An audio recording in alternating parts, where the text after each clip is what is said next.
Welcome to Democracy Now!, democracynow.org, the War and Peace Report. I'm Amy Goodman. The Justice Department said Wednesday Attorney General Jeff Sessions met twice last year with Russia's ambassador to the United States, contradicting sworn testimony by Sessions to Congress. The disclosure renewed calls for a special prosecutor to investigate ties between the Trump campaign and Russia's government and prompted calls from senior Democrats for Sessions to resign. During his confirmation hearing in January to become Attorney General, then Senator Sessions was asked by Minnesota Senator Al Franken whether he knew of contacts between Trump campaign officials and Russia's government. If there is any evidence that anyone affiliated with the Trump campaign communicated with the Russian government in the course of this campaign, what will you do? Senator Franken, I'm not aware of any of those activities. I have been called a surrogate at a time or two in that campaign, and I did not have communications with the Russians. The Washington Post reported Wednesday Sessions twice met with Russian Ambassador Sergei Kislyak in July on the sidelines of the Republican National Convention and in September in Sessions' office on Capitol Hill. And the Wall Street Journal reports federal investigators are probing Sessions' contacts with Russian officials. House Minority Leader Nancy Pelosi on Wednesday accused Sessions of apparent perjury and said in a statement, quote, "Sessions is not fit to serve as the top law enforcement officer of our country and must resign," end quote. Joining the call was Maryland Congressman Elijah Cummings, the ranking member of the House Oversight Committee. Many top Democrats are calling for a special prosecutor to investigate ties between top Trump officials and Russia's government. At least one top Republican senator said Wednesday he's open to the idea. This is South Carolina Senator Lindsey Graham speaking on CNN. It is clear to me that Jeff Sessions, who is my dear friend, cannot make this decision about Trump. So there may be nothing there, but if there's something there that the FBI believes is criminal in nature, then for sure you need a special prosecutor. The Washington Post asked members of the Senate Armed Services Committee if they'd had contact with Russia's ambassador in the run-up to November's election. 19 of the 26 committee members who responded said no. In a statement, Attorney General Sessions said, quote, "I never met with any Russian officials to discuss issues of the campaign. I have no idea what this allegation is about. It's false," he said. Meanwhile, the New York Times reports that the Obama administration scrambled during its final days in office to preserve evidence of Russia's collusion with the Trump campaign. Citing unnamed former officials, the Times says Obama's aides left a trail of evidence across different government agencies to prevent the incoming Trump administration from covering up or destroying evidence.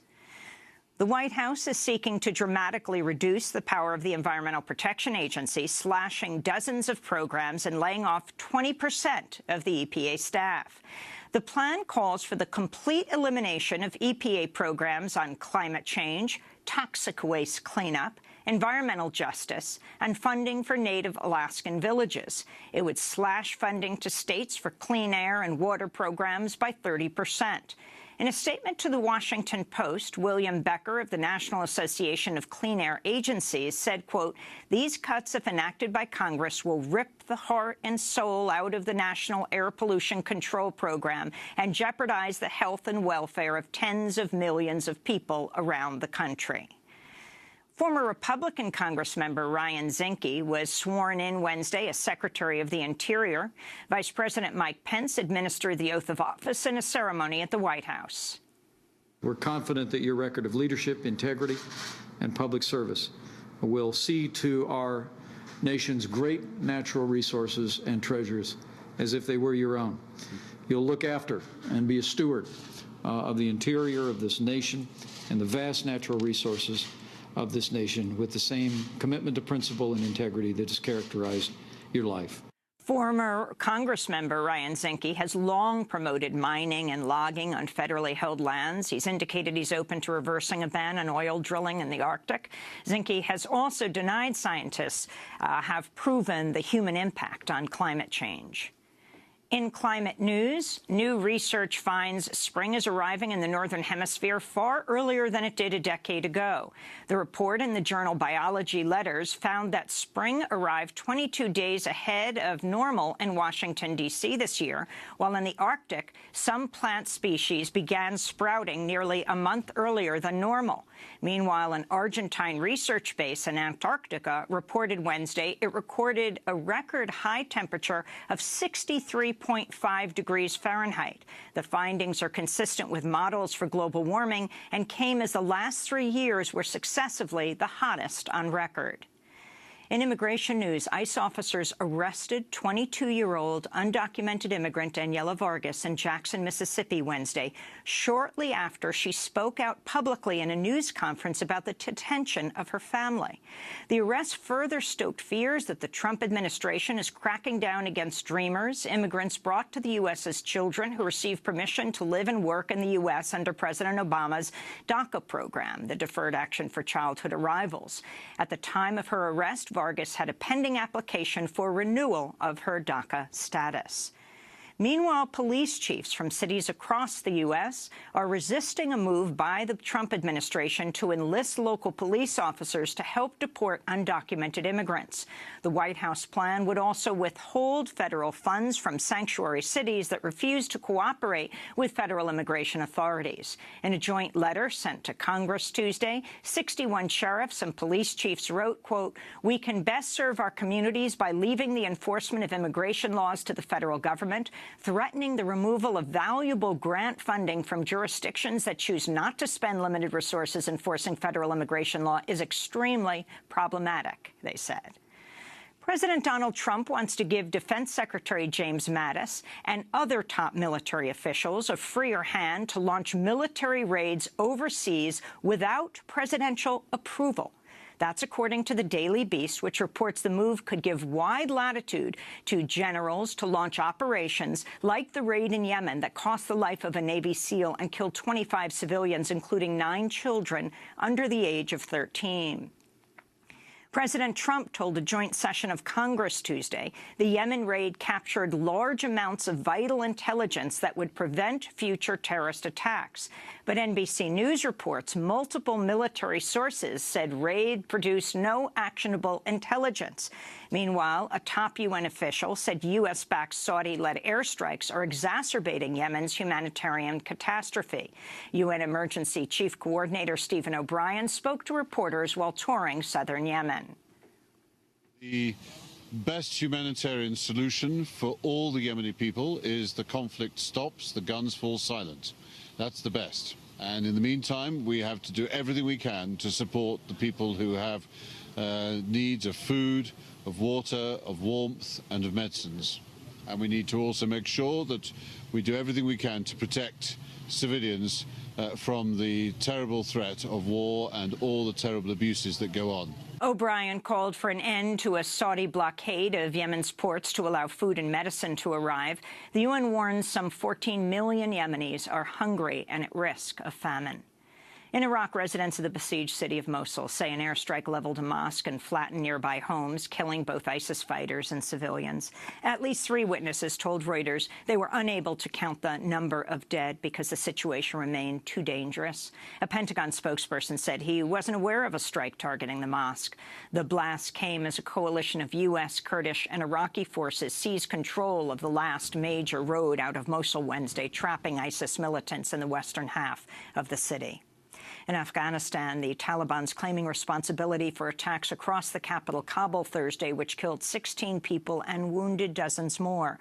One suicide attack targeted an Afghan intelligence agency building. Another suicide bomb struck a police precinct in western Kabul. This is one of the officers wounded in the blast. I was in the office when I heard an explosion. Right after the explosion, I took up a position and I tried to get out of the office. When the second explosion took place, I became unconscious, and when I opened my eyes, I found myself in the hospital bed. In Syria, a top U.S. general said Wednesday Russian warplanes mistakenly bombed Syrian anti-government fighters who were being trained by the United States. Army Lieutenant General Stephen Townsend said U.S. advisors were close to the assault when the bombing occurred. Russia's defense ministry denied its warplanes fired on positions held by the U.S.-backed Syrian Arab coalition. Meanwhile, the United Nations said Wednesday the Syrian military deliberately targeted a UN aid convoy near Aleppo last September, calling the forced evacuation of opposition-held parts of the east of the city a war crime. In Canada, 3 adult children of President Donald Trump joined a ribbon-cutting ceremony Wednesday for the new Trump International Hotel and Tower in Vancouver. This is Donald Trump Jr. Coming from someone that has some experience with generational family businesses, I know how it's not always so easy. Not always so easy. I'd like to thank the press. Just kidding. It's great to see you here. I'm shocked. I'm absolutely shocked. But no, it is great to be here. This has been an amazing journey.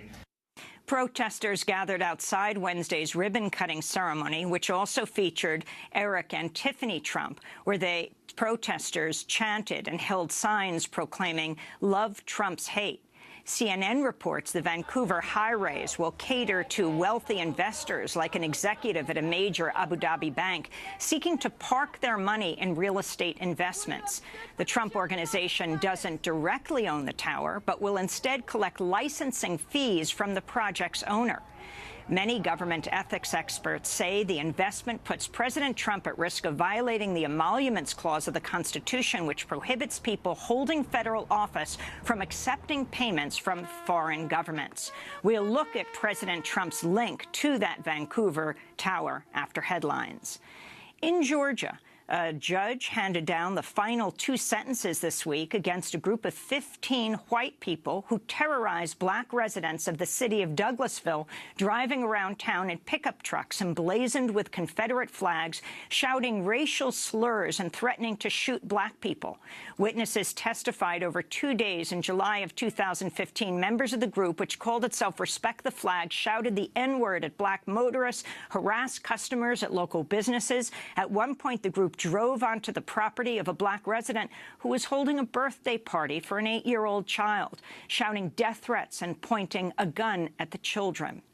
Members of the group were found guilty of violating a street gang terrorism law with prison sentences of up to 13 years. The incident came only a month after white supremacist Dylan Roof, who appeared in photos holding a pistol and waving a Confederate flag, massacred 9 worshipers at the Emmanuel AME Church in Charleston, South Carolina. And legendary talk show host and actor Oprah Winfrey hinted Wednesday she's open to running for president in 2020. Oprah was asked about a possible run for the White House during an interview with David Rubenstein of Bloomberg TV.